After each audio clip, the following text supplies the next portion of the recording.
Assalamualaikum warahmatullahi wabarakatuh. Alhamdulillahi rabbil alamin. Assalatu wassalamu ala nabiyyina Muhammadin sadiqul wa'adil amin, wa ala alihi wa ashabihi wa man tabi'ahum bi ihsanin ila yaumiddin. Asyhadu an la ilaha illallah wahdahu la syarikalah wa asyhadu anna Muhammadan abduhu wa rasuluh. Ikhwatul iman, ukhtul mu'minah, kisah Dzulqarnain dalam surat Al-Kahfi telah diterangkan Al-Quran secara panjang lebar dalam surat Al-Kahfi ayat 83 hingga 101 ya, yang mana mereka akan bertanya kepadamu Muhammad tentang Dzulqarnain. Katakanlah, aku akan bacakan kepadamu cerita tentangnya. Sesungguhnya kami telah memberi kekuasaan kepadanya di muka bumi, dan kami telah memberikan kepadanya jalan untuk mencapai segala sesuatu. Maka dia pun menempuh suatu jalan hingga apabila dia telah sampai ke tempat terbenam matahari, dia melihat matahari terbenam di dalam laut yang berlumpur hitam, dan dia mendapati di situ segolongan umat. Kami berkata, "Hai Dzulqarnain, kamu boleh menyiksa atau boleh berbuat kebaikan terhadap mereka." Berkata Dzulqarnain, "Adapun orang yang aniaya, maka kami kelak akan mengadabnya, kemudian dia dikembalikan kepada Rabb-Nya, lalu dia mengadabnya dengan azab yang tidak ada taranya. Adapun orang-orang yang beriman dan beramal soleh, maka baginya pahala yang terbaik sebagai balasan, dan kami akan titahkan kepadanya perintah yang mudah dari perintah-perintah kami." Al-Kahfi ayat 83 hingga 88. Dahulu ahli kitab atau kaum musyrikin bertanya kepada Rasulullah Shallallahu Alaihi Wasallam tentang kisah Dzulqarnain. Allah Ta'ala memerintahkan beliau untuk mengatakan, "Aku akan bacakan kepadamu cerita tentangnya, cerita yang mengandung berita yang memberi kecukupan dan pembicaraan yang mengagumkan. Maksudnya, aku akan bacakan kepada kalian tentang Dzulqarnain yang bisa menjadi ibrah, pelajaran. Adapun hal-hal lain yang tidak menjadi pelajaran, beliau tidak membacakannya kepada mereka. Sesungguhnya kami telah memberi kekuasaan kepadanya di muka bumi," yakni Allah Ta'ala berikan kekuasaan dan memantapkan pengaruhnya di segenap penjuru bumi dan ketundukan mereka kepadanya. "Dan kami telah memberikan kepadanya jalan untuk mencapai segala sesuatu, maka dia pun menempuh suatu jalan." Allah Ta'ala memberikan sebab-sebab yang menyampaikan kepada kedudukan yang dicapainya. Sebab-sebab itu membantunya untuk menaklukkan berbagai negeri, memudahkannya mencapai tempat-tempat yang paling jauh yang didiami manusia. Dia menggunakan sebab-sebab yang telah Allah Ta'ala berikan itu sesuai dengan fungsinya. Karena tidak setiap orang yang mempunyai sebuah sebab kemudian dia mau menjalaninya, dan tidak setiap orang mempunyai kemampuan untuk menjalani sebab itu, sehingga ketika terkumpul antara kemauan untuk menjalani sebab yang hakiki dan kemauan menjalaninya, tercapailah tujuan. Dan bila keduanya, kemampuan dan kemauan, atau salah satunya tidak ada, maka tujuan tidak akan tercapai. Sebab-sebab yang Allah berikan kepada Dzulqarnain tidak diberikan oleh Allah, tidak diberitakan oleh Allah maupun Rasulnya Shallallahu Alaihi Wasallam kepada kita. Ini sebab-sebabnya. Tidak perlu atau tidak pula berita-berita itu dinukilkan para ahli sejarah kepada kita dengan penukilan yang meyakinkan. Maka tidak ada yang pantas bagi kita kecuali diam dan tidak melihat pada apa yang disebutkan para penukil kisah Israiliyat dan yang semacamnya. Hanya saja kita tahu secara global bahwa sebab-sebab tersebut kuat dan banyak, baik sebab internal maupun eksternal. Lah, dengan sebab-sebab itu dia mempunyai pasukan yang besar, banyak personel dan perlengkapannya, serta diatur dengan baik. Dengan pasukan tersebut dia mampu mengalahkan musuh-musuh, memudahkannya untuk sampai ke belahan timur, barat maupun segenap penjuru bumi. Allah Ta'ala memberikan sebab kepadanya yang mengantarkannya sampai ke tempat terbenamnya matahari, hingga dia melihat matahari dengan mata kepala seakan-akan matahari itu tenggelam di lautan yang hitam. Dan ini biasa bagi orang yang hanya ada air lautan antara dia dan ufuk terbenamnya matahari. Dia melihat bahwa matahari tenggelam ke dalam laut itu meskipun dia berada pada puncak ketinggian. Di sana, yakni di tempat terbenamnya matahari tersebut, Dzulqarnain menemukan sekelompok manusia. Kami berkata, "Hai Dzulqarnain, kamu boleh menyiksa atau boleh berbuat kebaikan terhadap mereka, yakni engkau bisa mengadab mereka dengan pembunuhan, pukulan, atau menawan mereka dan semacamnya, atau engkau berbuat baik kepada mereka." Dzulqarnain diberi dua pilihan karena yang nampak kaum itu adalah orang kafir atau fasik, atau mereka memiliki sebagian sifat-sifat tersebut. Karena bila mereka adalah kaum yang beriman, bukan orang fasik, tentu Allah tidak memberikan keringanan bagi Dzulqarnain untuk mengadab mereka.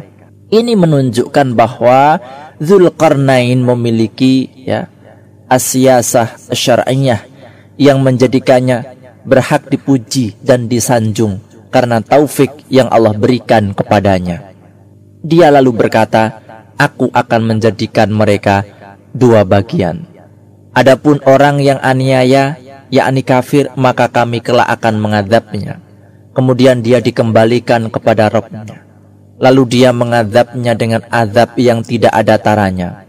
Yakni orang yang aniaya akan mendapatkan dua hukuman di dunia dan di akhirat. Adapun orang yang beriman dan beramal soleh, baginya pahala yang terbaik sebagai balasan, yakni sebagai balasannya dia mendapatkan surga, kedudukan yang baik di sisi Allah Ta'ala pada hari kiamat. Dan kami akan titahkan kepadanya perintah yang mudah dari perintah-perintah kami, yakni kami akan berbuat baik kepadanya, berlemah lembut dalam tutur kata, dan kami permudah muamalah baginya." Ini menunjukkan bahwa Dzulqarnain termasuk raja yang saleh, wali Allah Ta'ala yang adil lagi berilmu, di mana dia menempati keridhaan Allah dengan memperlakukan setiap orang sesuai dengan kedudukannya.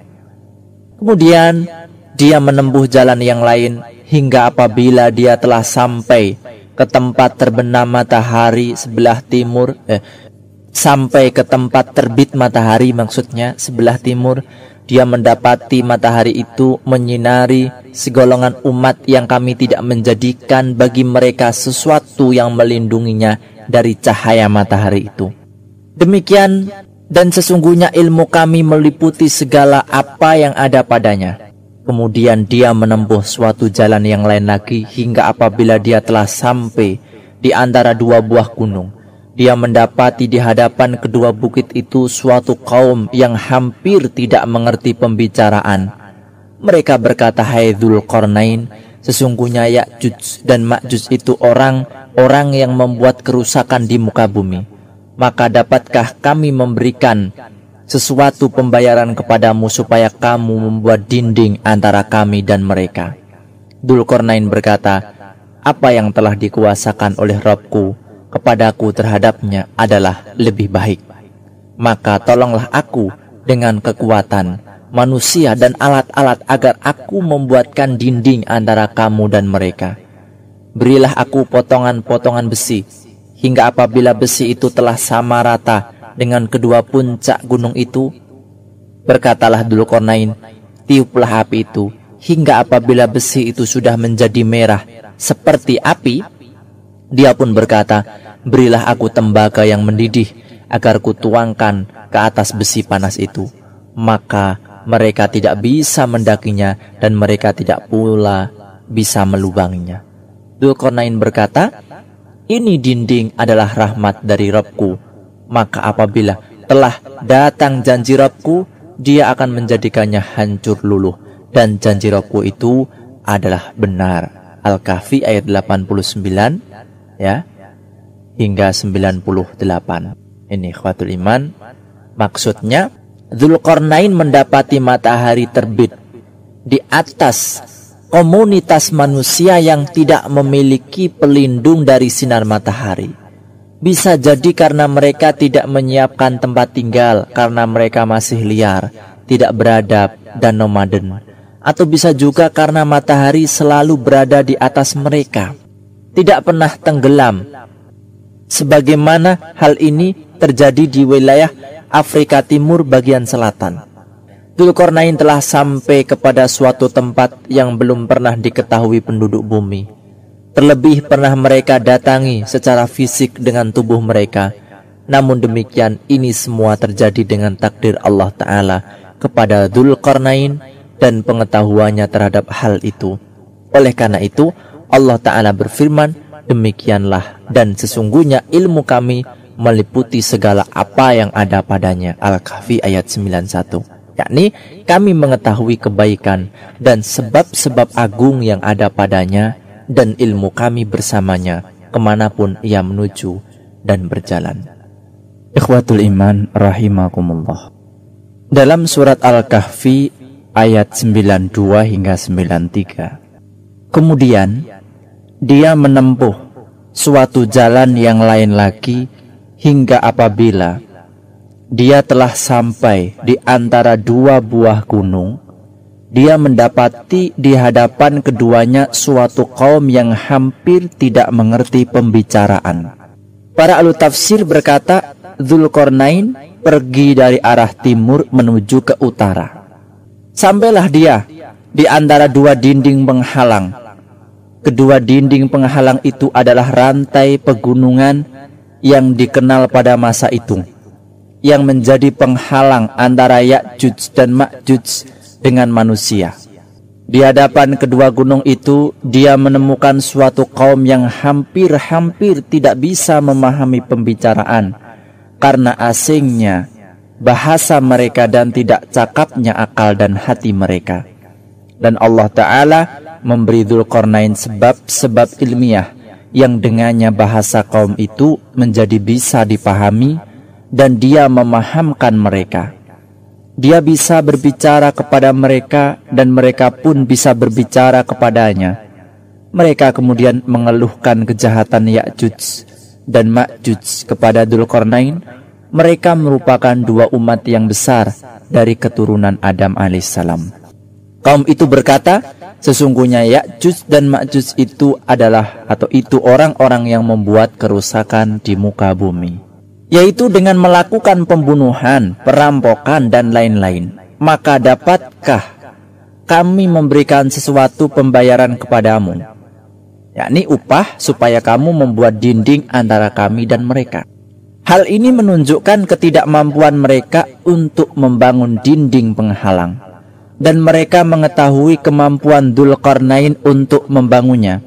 Mereka pun memberikan upah kepadanya untuk melakukannya. Mereka menyebutkan sebab yang mendorong hal itu, yaitu perusakan Ya'juj dan Ma'juj di bumi. Dzulqarnain bukanlah orang yang tamak. Dia tidak memiliki keinginan terhadap harta dunia.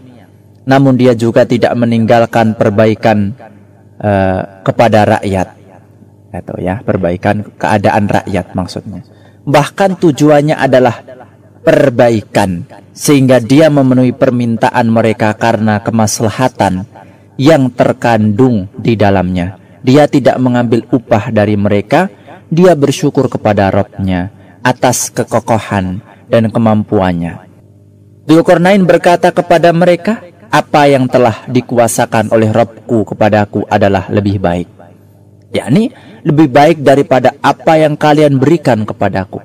Aku hanyalah meminta kalian untuk membantuku dengan kekuatan tangan-tangan kalian agar aku membuatkan dinding antara kamu dan mereka, yakni sebagai penghalang agar mereka tidak melintasi kalian, dan berilah aku potongan-potongan besi. Al-Kahfi ayat 96. Mereka pun memberinya hingga apabila besi itu telah sama rata dengan kedua puncak gunung itu, yaitu dua gunung yang antara keduanya dibangun penghalang. Berkatalah Dzulqarnain, tiuplah api itu. Maksudnya, nyalakanlah dengan nyala yang besar, gunakanlah alat tiup agar nyalanya membesar sehingga tembaga itu meleleh. Tatkala tembaga itu meleleh yang hendak dia tuangkan di antara potongan-potongan besi, berilah aku tembaga agar kutuangkan ke atas besi panas itu, yakni tembaga yang mendidih. Aku tuangkan tembaga yang meleleh ke atasnya, maka dinding penghalang itu menjadi luar biasa kokoh. Terhalangilah manusia yang berada di belakangnya dari kejahatan Ya'juj dan Ma'juj, maka mereka tidak bisa mendakinya dan mereka tidak bisa pula melubanginya. Maksudnya mereka tidak memiliki kemampuan dan kekuatan untuk mendakinya karena tingginya penghalang itu, tidak pula mereka bisa melubanginya karena kekokohan dan kekuatannya. Setelah melakukan perbuatan baik dan pengaruh yang mulia, Dzulqarnain menyandarkan nikmat itu kepada pemiliknya. Dia berkata, ini dinding adalah rahmat dari Rabbku, yakni merupakan karunia dan kebaikannya terhadapku. Inilah keadaan para khalifah yang saleh.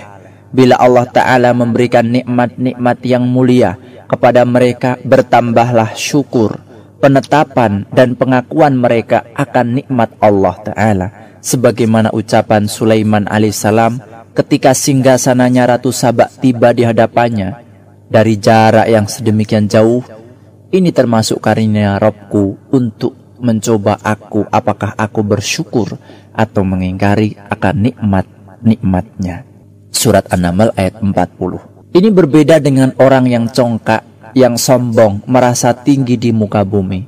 Nikmat-nikmat yang besar menjadikan mereka bertambah congkak dan sombong, sebagaimana ucapan Qarun ketika Allah memberinya perbendaharaan yang kunci-kuncinya sungguh berat dipikul oleh sejumlah orang yang kuat.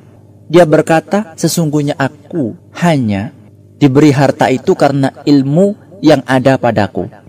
Dalam surat Qasas. Ucapan Dzulqarnain, maka apabila sudah datang janji Rabbku, dia akan menjadikannya hancur luluh. Dan janji Rabbku itu adalah benar, yakni waktu keluarnya Ya'juj dan Ma'juj, dia akan menjadikan dinding penghalang yang kuat dan kokoh itu hancur luluh, runtuh, ratalah dinding itu dengan tanah, dan janji Rabbku itu adalah benar. Kami biarkan mereka di hari itu bercampur aduk antara satu dengan yang lain. Bisa jadi ya, kata ganti mereka kembali kepada Ya'juj dan Ma'juj ketika mereka keluar kepada manusia karena banyaknya jumlah mereka dan meliputi seluruh permukaan bumi, sehingga mereka berbaur satu sama lain sebagaimana firman Allah Ta'ala, hingga apabila dibukakan dinding Ya'juj dan Ma'juj dan mereka turun dengan cepat dari seluruh tempat yang tinggi. Bisa juga kata ganti tersebut kembali kepada seluruh makhluk pada hari kiamat. Mereka berkumpul pada hari itu dalam keadaan banyak sehingga bercampur aduk antara satu dengan yang lain. Demikianlah penjelasan dari tafsir Syekh As-Sa'di. Ikhwatul iman rahimakumullah, wallahu ta'ala a'lamu biswab.